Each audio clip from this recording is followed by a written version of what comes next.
In this video, we'll examine 10 traits defined by Stoic philosophy that should raise red flags when it comes to trust. First and foremost, people must be watched and assessed for these traits.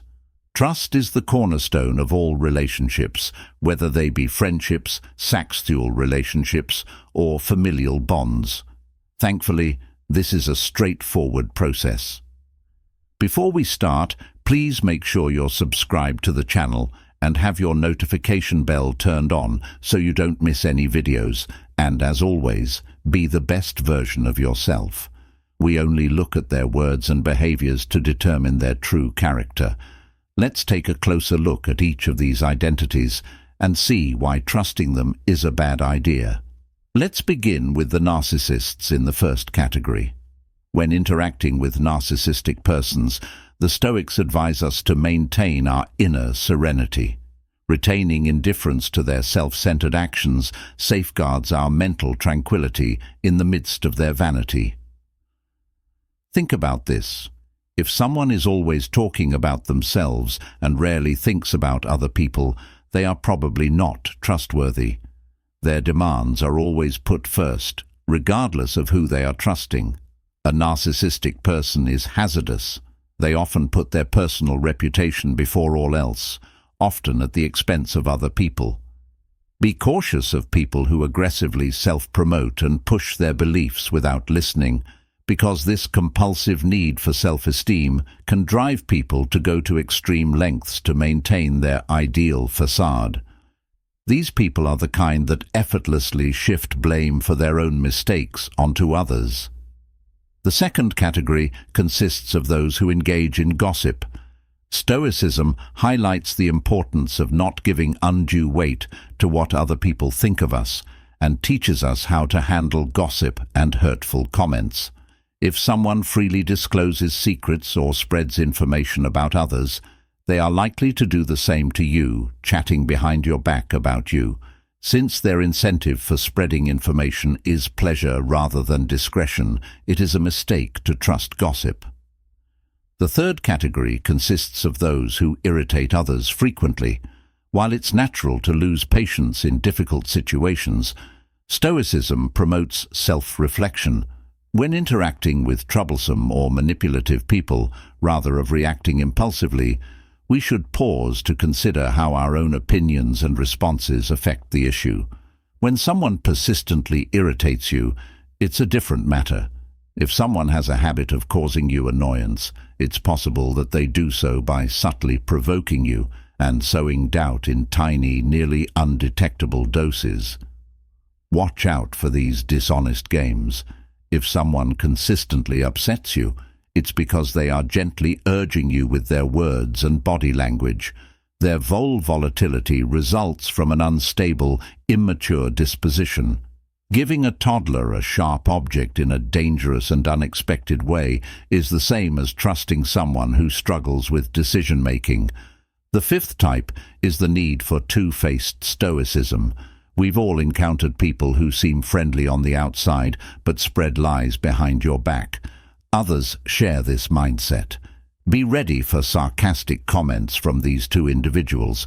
If you notice such behavior, it's best to cut off contact as soon as possible. Don't miss the opportunity to control your emotions.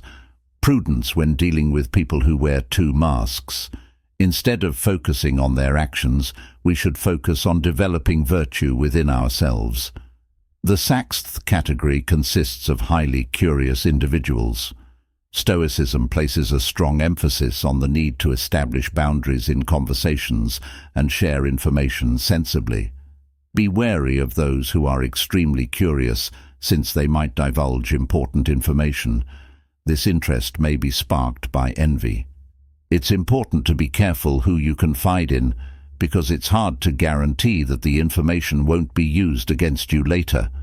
While it's normal for people to ask about your personal life during a conversation, be cautious of those who do so repeatedly, especially when it comes to delicate subjects. If at all possible, keep your distance from them. The seventh kind.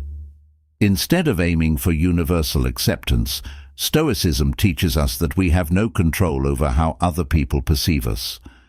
It highlights how important authenticity is.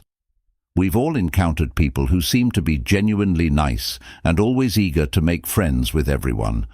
While there is nothing inherently wrong with these traits, they shouldn't be blindly trusted because they usually aim for fame and attention. To them, you are just one of many easily replaced people. These gregarious, attention-seeking people should be avoided since their loyalties tend to change quickly. The detractors of eternity are the eighth form of. Stoicism places more emphasis on the value of assessing oneself than it does on wasting time criticizing others. The Stoics focus on bettering themselves. People who constantly criticize others and often turn to gossip or hearsay are probably of dubious character. If you've read this far, thank you. If you've trusted someone with these traits in the past, leave a comment. But wait a moment. There are two more types to discuss. Those who are constantly involved in problems are categorized as the ninth type of Stoicism, which encourages us to take responsibility for our actions and emotions rather than blaming fate or circumstances. Be cautious of people who are constantly involved in fights and crises and who claim to have bad luck. They portray life as an endless series of penalties and challenges. Avoid such individuals because their tendency to draw trouble is not coincidental. Rather, it is the result of their own self-sabotage and inclination to make bad choices. Fail to learn from their mistakes and suffer with emotion management. Steer clear of this kind, since you could quickly become entangled in their web of issues if you sympathize with their concerns. Lastly, individuals who pretend to listen make up the 10th category. When people act as though they are listening, it is crucial to maintain our composure, be tough, and, if required, distance oneself from pointless conversations. Everybody has encountered people who, when you share an idea or speak, respond with a cursory yes or understand, which is not only unpleasant, but may also be insulting.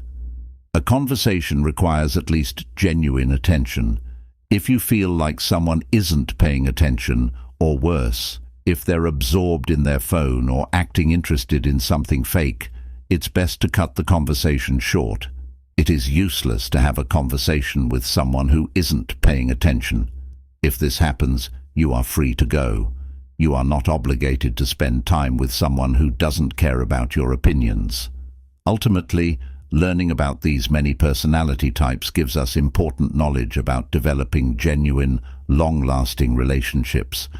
We learn to keep our inner peace, cultivate virtue, be genuine, and demonstrate self-control under pressure by applying Stoic philosophy. I appreciate your time, and I hope your journey brings you fulfillment and enlightenment. As always, try your hardest.